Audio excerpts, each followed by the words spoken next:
जय श्री कृष्णा। ओम नमो भगवते वासुदेवाय। आप सभी को योगिनी एकादशी की बहुत बहुत शुभकामनाएं। आज आषाढ़ मास के कृष्ण पक्ष की योगिनी एकादशी है। इस दिन जो भी भक्त सच्चे मन से भगवान विष्णु की पूजा करके कथा पढ़ता है अथवा सुनता है, भगवान विष्णु उसके सभी दुखों को दूर कर देते हैं और साथ ही उसकी सभी मनोकामनाएं भी पूर्ण करते हैं। तो भक्तों, आज की वीडियो में आप सुनेंगे एकादशी व्रत की कथा। आज योगिनी एकादशी की जिस कथा का वर्णन आप लोग सुनने वाले हैं, उस कथा का महात्म्य भगवान श्री कृष्ण ने अपने श्रीमुख से युधिष्ठिर को बताया था। युधिष्ठिर भगवान श्री कृष्ण से समय समय पर एकादशी व्रतों का महात्म्य पूछते रहते हैं और वे खुद भी एकादशी का व्रत रखते हैं। एकादशी के शुभ प्रभाव से ही अंत में धर्मराज युधिष्ठिर को स्वर्ग की प्राप्ति हुई। तो आइए सुनते हैं योगिनी एकादशी की कथा। पौराणिक कथा के अनुसार महाभारत काल के समय की बात है। एक बार धर्मराज युधिष्ठिर ने भगवान वासुदेव से कहा, हे त्रिलोकीनाथ, मैंने ज्येष्ठ मास की शुक्ल पक्ष की निर्जला एकादशी की कथा सुनी। अब आप कृपा करके आषाढ़ मास के कृष्ण पक्ष की एकादशी की कथा भी सुनाइए। इस एकादशी का नाम तथा महात्म्य क्या है, सो आप मुझे सब विस्तार पूर्वक बताइए। भगवान श्री कृष्ण ने युधिष्ठिर के प्रश्न का उत्तर देते हुए इस प्रकार से कहा, हे पांडुपुत्र, आषाढ़ महीने के कृष्ण पक्ष की एकादशी का नाम योगिनी एकादशी है। इस दिन व्रत रखने से सभी पाप नष्ट हो जाते हैं और इतना ही नहीं, धर्मराज, यह व्रत इस लोक में भोग तथा उपरलोक में मोक्ष देने वाला है। हे धर्मराज, यह एकादशी तीनों लोकों में प्रसिद्ध है। इसका व्रत करने से सभी पाप नष्ट हो जाते हैं। हे धर्मराज, अब मैं आपको पुराणों में वर्णित योगिनी एकादशी की कथा सुनाता हूँ, ध्यान पूर्वक सुनो। एक समय की बात है, कुबेर नाम के एक राजा अलकापुरी नाम की नगरी में राज्य करते थे। वह बहुत शिव भक्त थे। उनका हेममाली नामक एक यक्ष सेवक था जो पूजा के लिए फूल लाया करता था। हेममाली की विशालाक्षी नाम की एक सुंदर पत्नी थी। एक दिन वह मानसरोवर से पुष्प लेकर आया, किंतु कामासन होने के कारण पुष्पों को रखकर अपनी पत्नी के साथ भ्रमण करने लगा। इस भोग विलास में समय बीता और सुबह से दोपहर हो गई। उधर हेममाली की राह देखते देखते जब राजा कुबेर को दोपहर हो गई तो उनका क्रोध भी बढ़ गया। उन्होंने अपने सेवकों को आज्ञा दी कि तुम लोग जाकर पता लगाओ कि हेममाली अभी तक पुष्प लेकर क्यों नहीं आया। सेवक पता लगाकर वापस आए और राजा को बताया, हे राजन, हेममाली तो अपनी पत्नी के साथ रमण कर रहा है। इस बात को सुनकर राजा कुबेर ने हेममाली को बुलाने की आज्ञा दी। डर से कांपता हुआ हेममाली राजा के सामने उपस्थित हुआ। उसे देखकर राजा कुबेर को बहुत क्रोध आया और क्रोध के मारे उनके होंठ फड़फड़ाने लगे। क्रोधित होते हुए राजा ने कहा, अरे अधम, तूने मेरे पूजनीय देवों में भी देव महादेव शिव का अपमान किया है।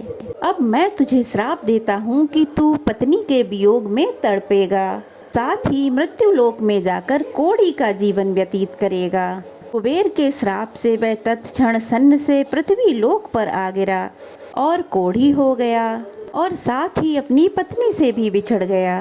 मृत्युलोक में आकर उसने अनेक भयंकर कष्ट भोगे, परंतु भगवान शिव की कृपा से उसकी बुद्धि मलिन नहीं हुई और उसे अपने पूर्व जन्म की भी सुध रही। अनेक कष्टों को भोगता हुआ तथा अपने पूर्व जन्म के कुकर्मों को याद करता हुआ हेममाली हिमालय पर्वत की ओर चल पड़ा। चलते चलते वह मार्कंडे ऋषि के आश्रम में जा पहुंचा।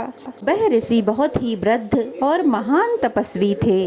वह दूसरे ब्रह्मा के समान जान पड़ते थे और उनका वह आश्रम ब्रह्मा जी की सभा के समान शोभा दे रहा था।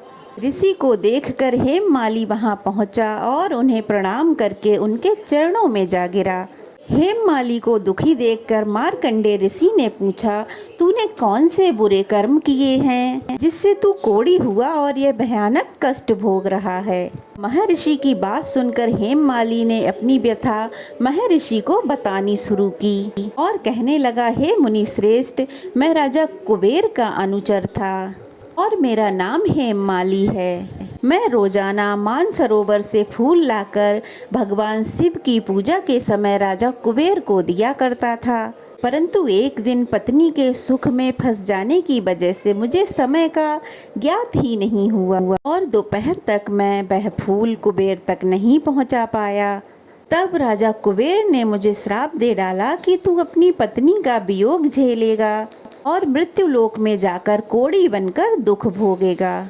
हे गुरुवर, इसी वजह से मैं कोढ़ी हो गया हूँ और मृत्युलोक में आकर यह दुख भोग रहा हूँ। हे मुनिवर, अब आप ही कृपा कर मुझे कोई ऐसा उपाय बताइए जिससे मुझे इस रोग से मुक्ति मिल सके। मार्कंडेय ऋषि ने हेममाली की दशा देखकर उससे कहा, हे हेममाली, तूने मेरे सम्मुख सत्य वचन कहे हैं, इसलिए मैं तेरे उद्धार के लिए एक व्रत बताता हूँ। अगर तू आषाढ़ मास के कृष्ण पक्ष की योगिनी नामक एकादशी का विधि विधान पूर्वक व्रत करेगा तो तेरे सभी पाप नष्ट हो जाएंगे और तुझे इस रोग से भी मुक्ति मिल जाएगी। महर्षि के वचन सुनकर हेममाली अत्यंत प्रसन्न हुआ और उसने मुनि का धन्यवाद करते हुए कहा। फिर उसने ऋषि को प्रणाम किया और उनके कहे अनुसार योगिनी एकादशी का व्रत विधि विधान पूर्वक किया। इस व्रत के प्रभाव से वह अपने स्वरूप में वापस आ गया और अपनी पत्नी के साथ सुख पूर्वक रहने लगा। इस प्रकार योगिनी एकादशी का महात्म्य बताकर भगवान श्री कृष्ण युधिष्ठिर से कहते हैं, हे धर्मराज, इस योगिनी एकादशी की कथा का फल 88,000 ब्राह्मणों को भोजन कराने के बराबर है। इस दिन व्रत रखने से सभी पाप नष्ट हो जाते हैं। साथ ही इस दिन व्रत रखने से भक्त मोक्ष को प्राप्त करता है। एकादशी व्रत करने से सभी मनोकामनाएं पूर्ण होती हैं और जो भी व्यक्ति विधि विधान से श्रद्धा और भक्ति के साथ इस व्रत को करता है अथवा कथा को पढ़ता है, सुनता है, वह मोक्ष को प्राप्त होता है और उसके जीवन से सारे दुख दर्द मिट जाते हैं, दूर हो जाते हैं। तो यह थी आज की योगिनी एकादशी की व्रत कथा। कैसी लगी कमेंट बॉक्स में ज़रूर बताइएगा। अच्छी लगी हो तो जय श्री कृष्णा लिखिएगा और अगर नए हैं तो प्लीज़ चैनल को सब्सक्राइब कीजिएगा और ज़्यादा से ज़्यादा शेयर कीजिएगा ताकि जानकारी कई लोगों तक पहुंच सके और सब लोग इसका आनंद उठा सकें। तो चलिए फिर मिलते हैं, तब तक के लिए जय श्री कृष्णा। ओम नमो भगवते वासुदेवाय नमः। भगवान श्री कृष्ण हम सब की रक्षा करें।